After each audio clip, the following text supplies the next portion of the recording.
नमस्कार, मैं हूं विमल सिंह।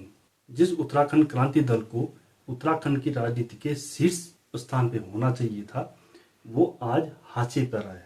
सत्ता तो दूर की बात है, उत्तराखंड क्रांति दल आज अपने अस्तित्व को बचाने की लड़ाई लड़ रहा है। उत्तराखंड आंदोलन को धार देने में और उसे मुकाम तक पहुंचाने में यूकेडी का बड़ा योगदान रहा है। लेकिन यही यूकेडी उत्तराखंड गठन के बाद लगातार अपनी पकड़ को कमजोर करता गया, जनता में विश्वास खोता गया और आज स्थिति ये है कि ये दल न तो इसकी क्षेत्रीय मान्यता है और न ही इसके पास अपना कोई चुनाव चिन्ह है। राज्य गठन से पहले और राज्य गठन के बाद जो कुछ गलतियां यूकेडी के नेताओं से हुई हैं, उनका खामियाजा आज तक पूरा दल भुगत रहा है।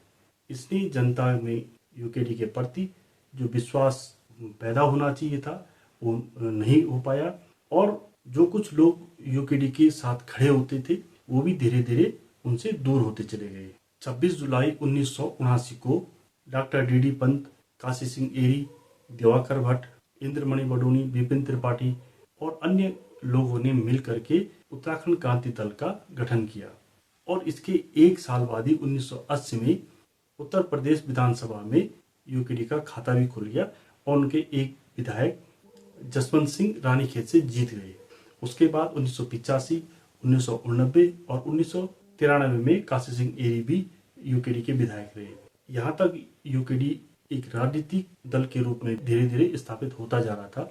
लेकिन 1994-95 का जो दौर था वो उत्तराखंड आंदोलन के चरम का दौर था। उस समय बड़ी बड़ी घटनाएं हुई, मुजफ्फरनगर कांड, मसूरी गोली कांड, खटीमा सैन टापू और भी कई बड़ी घटनाएं हुई जिसने पूरे राज्य को उद्वेलित कर दिया। और इसी आक्रोश में यूकेडी ने 1996 में जो विधानसभा चुनाव हुए थे उनका बहिष्कार कर दिया, लोकसभा चुनाव का भी बहिष्कार कर दिया, ये कहते हुए कि जब तक उत्तराखंड राज्य नहीं बन जाता तब तक वे चुनाव नहीं लड़ेंगे। ये फैसला तात्कालिक तौर पे तो काफी क्रांतिकारी लगा, लेकिन इसके भविष्य के राजनीतिक दूरगामी परिणाम होने वाले थे, जिसका उस समय यूकेडी के नेताओं को कोई भी आभास नहीं रहा होगा। 4 साल के बाद 2000 में उत्तराखंड का गठन हुआ और जब अंतरिम सरकार बनी तो उसमें यूकेडी की कोई भी भूमिका नहीं रही। 2002 में जब उत्तराखंड में पहला विधानसभा चुनाव हुआ तो यूकेडी ने 70 में से 62 सीटों पे अपने प्रत्याशी उतारे, लेकिन उनके प्रत्याशी जीते सिर्फ 4। उस समय यूकेडी का जो वोट प्रतिशत था वो लगभग 5.5 था। कुल वोट मिले थे लगभग 1,57,000। पहले चुनाव में भले ही यूकेडी को 4 मिले, लेकिन उसके बाद यूकेडी को आगे बढ़ना चाहिए था। लेकिन इनके जो नेता थे, इनके जो लीडर थे, वो संगठन को उस तरह से आगे नहीं बढ़ा पाए, संगठन से लोगों को नहीं जोड़ पाए और इसका परिणाम ये हुआ कि 2007 के जो विधानसभा चुनाव हुए थे उसमें यूकेडी की सीटों की संख्या घट के 3 हो गई। हालांकि वोट प्रतिशत लगभग 5.5 ही बना रहा और 2007 में यूकेडी ने सरकार बनाने के लिए भारतीय जनता पार्टी को समर्थन दे दिया और यही यूकेडी के लिए आगे चल करके सबसे बड़ी मुसीबत बनी। भुवनचंद खंडूड़ी जब उत्तराखंड के मुख्यमंत्री बने तो दिवाकर भट्ट उनकी सरकार में कैबिनेट मंत्री बनाए गए। यूकेडी के लिए ये अब तक का सर्वोच्च पद रहा जब उनका कोई नेता कैबिनेट मंत्री बना।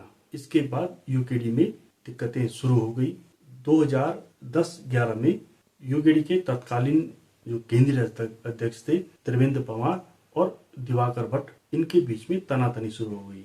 त्रिवेंद्र पंवार ने उस समय सरकार को जो समर्थन दिया था उसको वापस लेने की बात कही, लेकिन दिवाकर भट्ट इसके लिए राजी नहीं हुए।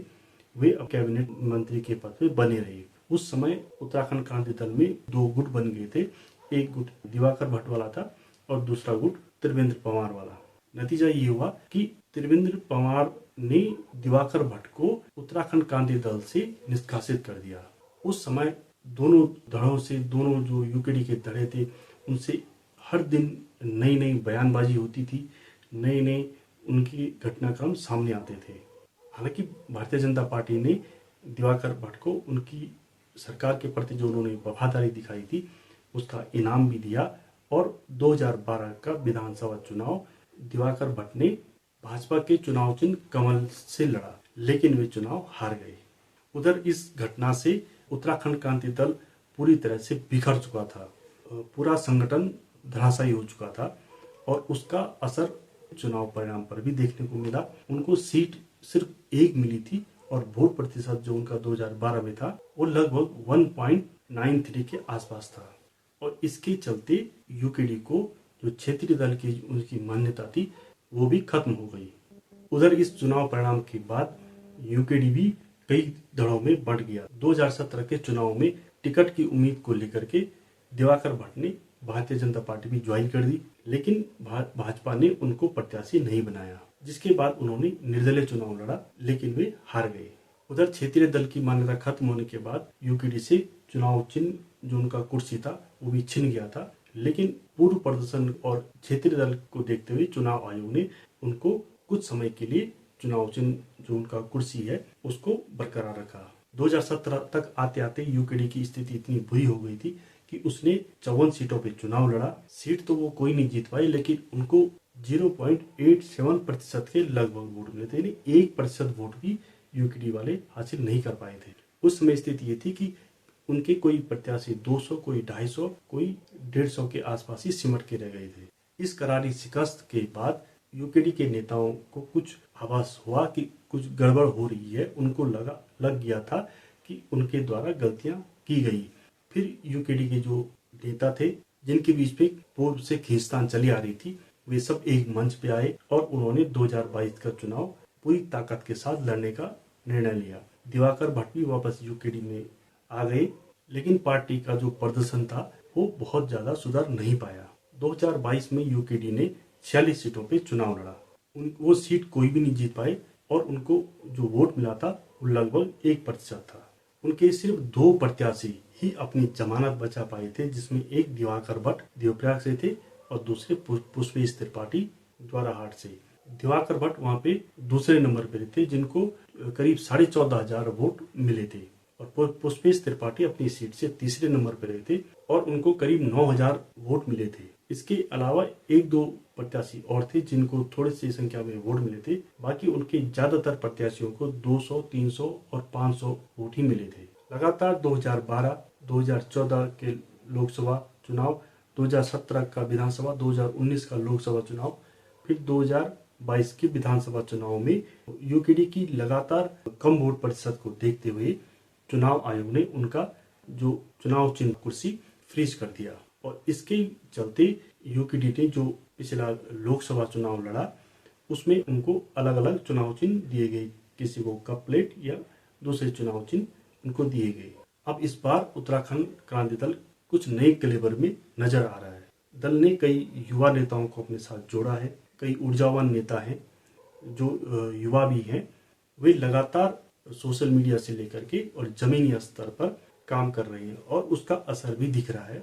इन युवा नेताओं ने उत्तराखंड क्रांति दल में जान जरूर डाल दी है, लेकिन ये कितना उसको जीवित कर पाएंगे ये आने वाले समय में ही पता चल पाएगा।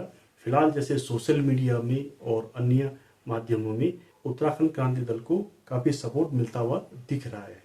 हालांकि यूकेडी के सामने जो आने वाले चुनाव में जो सबसे बड़ी चुनौती रहेगी वो भाजपा और कांग्रेस के मजबूत संगठन, मजबूत नेटवर्क और उनके पास जो धन बल है उससे निपटना भी यूकेडी के लिए सबसे बड़ी चुनौती रहेगी। सबसे बड़ी बात है जनता के अंदर विश्वास पैदा करना। क्या यूकेडी आने वाले दिनों में उत्तराखंड की जनता के अंदर वो विश्वास पैदा कर पाएंगे जिससे लोगों को लगे कि ये उत्तराखंड के लिए कुछ अच्छा कर सकते हैं। अगर थोड़ा बहुत भी इसमें कामयाब हो गए तो ये दल के लिए कम से कम काफी अच्छा साबित होगा। तो अगले साल जो उत्तराखंड के विधानसभा चुनाव होंगे उसमें यूकेडी क्या मुकाबले को त्रिकोणीय कर पाती है, कितना ये उस चुनाव को प्रभावित कर पाती है।